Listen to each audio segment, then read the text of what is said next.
கர்த்தருடைய பரிசுத்த நாமம் மகிமைப்படுவதாக. பிரியமானவர்களே, நீதிமொழிகள் புத்தகத்திலே 4ஆம் அதிகாரத்தில் 10வது வசனம் இப்படியாய் நாம் வாசிக்கிறோம். என் மகனே கேள், என் வார்த்தைகளை ஏற்றுக்கொள், அப்பொழுது உன் ஆயுசின் வருஷங்கள் விருத்தியாகும். என் மகனே கேள், என் வார்த்தைகளை ஏற்றுக்கொள், அப்பொழுது உன் ஆயுசின் வருஷங்கள் விருத்தியாகும், அதிகமாகும். எனக்கு பிரியமான சகோதர சகோதரிகளே, கர்த்தருடைய வார்த்தைகளை நாம் கேட்க வேண்டும். என் மகனே எனக்கு செவி கொடு, என்னை கேள், என் வார்த்தைகளை ஏற்றுக்கொள். கேட்பதோடு மாத்திரம் இருக்கக்கூடாது, அவர்களை ஏற்றுக்கொள்ள வேண்டும். அவர்களை ஏற்றுக்கொள்வது என்று சொன்னால் என்ன அர்த்தம்? அந்த வார்த்தையின்படி நாம் வாழ வேண்டும், நடக்க வேண்டும், அவைகளை கடைபிடிக்க வேண்டும். கர்த்தருடைய வார்த்தைகளை நாம் கேட்டு அவைகளை நாம் ஏற்றுக்கொண்டு அவைகளின்படி நாம் வாழ்கிற பொழுது கர்த்தர் நம்மை எப்படியெல்லாம் ஆசீர்வதிக்கிறார் என்று பார்த்தீங்கன்னா, முதலாவது ஆசீர்வாதமே நம்முடைய ஆயுசு நாட்களை பெருக பண்ணுகிறார். ஆயுசு நாட்களின் வருஷங்களை விருத்தி செய்கிறார், பெருக செய்கிறார். வாழும் நாட்களை நீடித்த நாட்களாக மாற்றுகிறார்.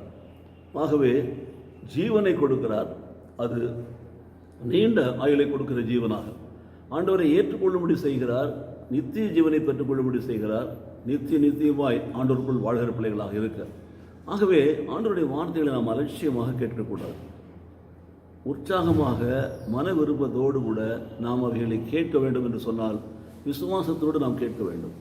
வாசிக்கிற பொழுதும் யாராவது பிரசங்கிக்கிற பொழுதும் நாம் அதை கேட்க வேண்டும். அது நம்முடைய கண்கள், காதுகள், வாய் வழியாக நமக்குள்ளே இருதயத்தில் போய் நம்முடைய நினைவுகளோடு பதிய வேண்டும். அந்த வார்த்தைகளை கேட்டு அவை நாம் ஏற்றுக்கொள்கிற பொழுது அது ஜீரணமாக வேண்டும், அது செரிமானமாக வேண்டும், அது நம்முடைய இரத்தத்திலே கலக்க வேண்டும், அது நம்முடைய விசுவாசமாக மாற வேண்டும். அதுதான் நம்முடைய சுவாசமாக இருக்க வேண்டும். இந்த சுவாசம் ஓடிக்கொண்டே இருக்கிற பொழுது ஆயுசு வருஷங்கள் விருத்தியாக இருப்பார்கள். ஸோ விசுவாசத்தில் வரக்கூடிய அந்த சுவாசம், விசுவாசிப்பதனாலே, தேவனுடைய வார்த்தைகளை ஏற்றுக்கொண்டு அதன்படி வாழ்வதனாலே வரக்கூடிய அந்த சுவாசம் நீடித்திருக்கிறது, நீடித்த நாட்களை கொடுக்கிறது, நம்முடைய ஆயுளை பெருக செய்கிறது. பாருங்கள், உன் ஆயுளை அது பெருக செய்கிறது, அப்பொழுது உன் ஆயுசின் வருஷங்கள் விருத்தியாகும். எனக்கு பிரியமான சகோதரி சகோதரியே, இந்த காலை வேளையில் அதிகாலையில் இயேசுவோடு இந்த நிகழ்ச்சியை கேட்டுக்கொண்டிருக்கிற எனக்கு அருமையான சகோதரனே சகோதரியே, உன் ஆயுசு நாட்கள் பெருக வேண்டுமா? பூமியிலே உன் நாட்கள் நீடித்திருக்க வேண்டுமா? நீ நீடி ஆயுளை பெற்றுக்கொண்டு வாழ வேண்டுமா? ஒவ்வொரு நாளும் கர்த்தருடைய வார்த்தைகளை கேள், விசுவாசத்தோடு கேட்டு அவைகளை ஏற்றுக்கொள்.